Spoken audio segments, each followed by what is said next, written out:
regulasi mungkin ya, karena ada undang-undang bidan sekarang, kemudian ada Permenkes 28, kemudian ada standar profesi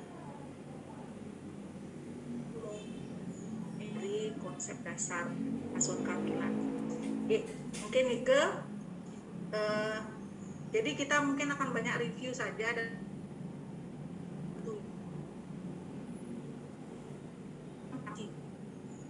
banyak mungkin apa kendalanya, filosofi kita di lapangan, mungkin ibu yang lebih banyak. Jadi nanti kita sekalian sharing dan mungkin hanya review saja, tidak banyak. Nah kalau ini saya rasa semua sudah tahu ya apa itu kehamilan ya. Jadi berlangsung 40 minggu fisiologinya,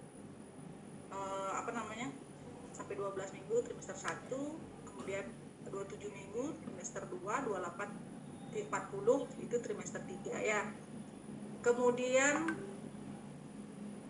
nah filosofi saya rasa ini juga bukan barang baru ya. Jadi kalau kita lihat filosofi asuhan kehamilan itu adalah bagaimana 4116 menggambarkan keyakinan dari bidan dijadikan sebagai panduan yang diyakini. Jadi cara pandang lah. Jadi kita sekarang, kalau saya lihat sekarang berkembang banyak komplementer ya, yang tentunya arahnya benar-benar ke alamiah gitu, tetapi jangan sampai bablas saja gitu ya, tetap pada koridornya. Jadi kalau dilihat kita kaitkan dengan filosofi kita, sebenarnya komplementer itu saling bersambut, yang bersambut sebenarnya, tapi jangan sampai lewat dari wewenang misalnya di situ dia ya.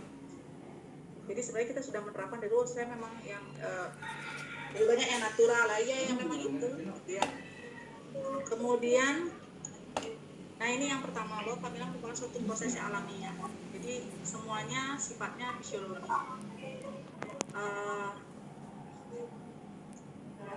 Kemudian pendekatan pelayanan digunakan lebih ke promotif preventif. Ya mungkin di mute dulu Bu, agak ribut karena hujan di sini. Kemudian pelaksanaan promotif, komunikasi, edukasi, saya rasa itu sesuatu yang sudah menjadi sarapan bidan sehari-hari di lapangannya. Jadi memang konsepnya kita berjalan di alamiah. Kalau kita kaitkan dengan wewenang kita di kehamilan berdasarkan Undang-Undang Nomor 4 yang baru itu, memang yang menjadi wewenang bidan adalah kehamilan yang fisiologis. Padahal kan sebenarnya kalau dilihat falsafah ini kan, filosofi ini dari dulu ya sudah ada, tetapi ternyata saat ini pun tetap sejalan dengan regulasi yang ada, karena memang kita tetap berjalan di situ. Kalau patologi itu punya dokter, tapi kalau fisiologi bidan punya wewenang. Kemudian nah ini lagi filosofi yang lain, bahwa bidan itu memiliki keyakinan bahwa setiap perempuan adalah pribadi yang unik, mempunyai hak, kebutuhan, keinginan masing-masing. Kalau kita kaitkan dengan asuhan yang kita berikan kan holistik, komprehensif ya, di situ arahnya. Jadi kita menganggap perempuan itu adalah suatu yang pribadi yang unik, sehingga tentunya perempuan satu dengan yang lain berbeda. Kita memandang pasien itu ibu hamil itu secara holistik,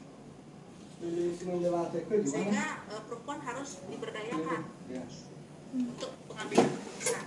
Ini kaitannya dengan empowering. Jadi tentunya setiap pengambilan keputusan bidan, bukan bidan yang memutuskan tapi pasien ya.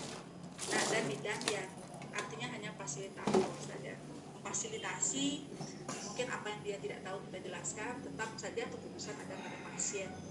Jadi keyakinan bahwa perempuan itu unik, dia mampu mengambil keputusan, itu adalah salah satu falsafah kita. Selain yang tadi, pertama natural, yang kedua keyakinan terhadap perempuan. Kemudian saya rasa ini juga sudah sering ya, asuhannya continue of care. Jadi asuhan yang kita berikan kan berkelanjutan, mulai dari mungkin pada saat prakonsepsi, kemudian dihamil, bersalin, nifas, kemudian ada bayi, neonatus, bayi, balita, artinya terus bersambung. Dan tentunya di dalam, kalau kita kaitkan di kehamilan itu juga, asuhan di kehamilan sendiri juga berkesinambungan, karena di trimester 1 kita lakukan, di trimester 2 kita lakukan, di trimester 3 sampai menjelang persalinan juga kita lakukan. Tentunya apa yang kita lakukan di setiap trimester pun juga berbeda-beda, sesuai dengan kebutuhannya, sesuai dengan masalahnya, sesuai dengan keluhan pasien, kan gitu. Nah, itu yang dipandang sebagai continuous of care. Dan nanti ketika ibu di profesi, ini kan masih di STR ya, masih di STR ya. Nanti masuk di profesi, ibu juga punya kewajiban ini, continuous of care ini, mengambil pasien dari 28 minggu di trimester 2 sampai nanti diasuh 42 hari. Itu dipresentasikan layaknya skripsi nanti. Namanya PKCOC. Itu nanti di profesi. Kalau di STR sekarang skripsi dulu. Kemudian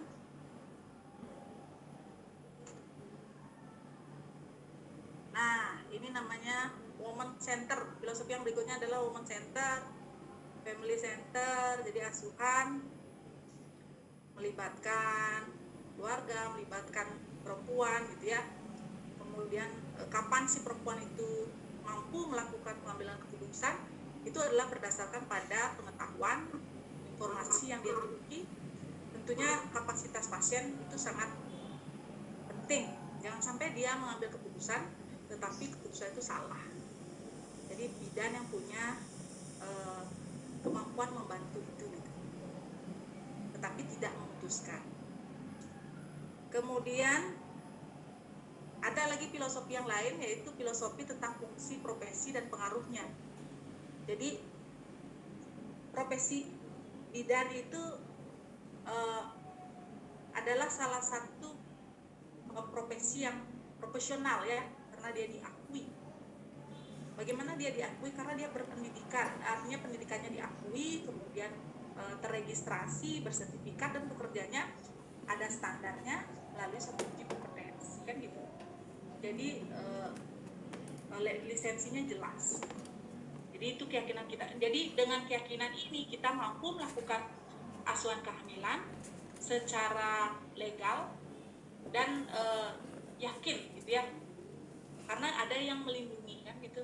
Tetapi tetap kita harus bekerja sesuai dengan kewenangan, jangan sampai di luar itu. Kalau di luar itu bagaimanapun Anda ada di bawah profesi ya, kalau salah ya kapan ada dinyatakan salah kan gitu.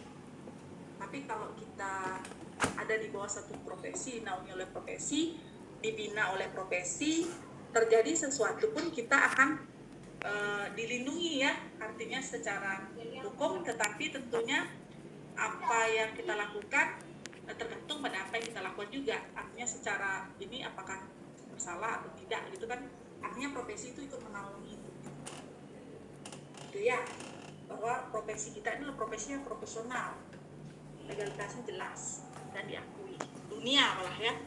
Kita kan punya organisasi yang di dunia itu ICM itu sudah mendunia. Nah, kemudian ada juga filosofi yang lain yang dimiliki bidan terkait dengan kolaborasi kemitraan.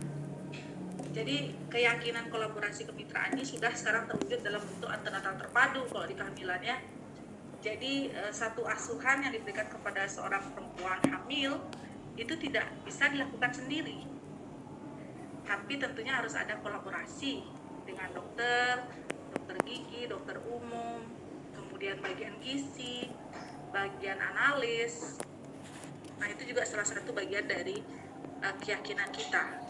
Sehingga harusnya ya jangan ada perasaan bagaimana, dulu saya mengerjakan, sekarang sudah diambil alih gitu. Enggak.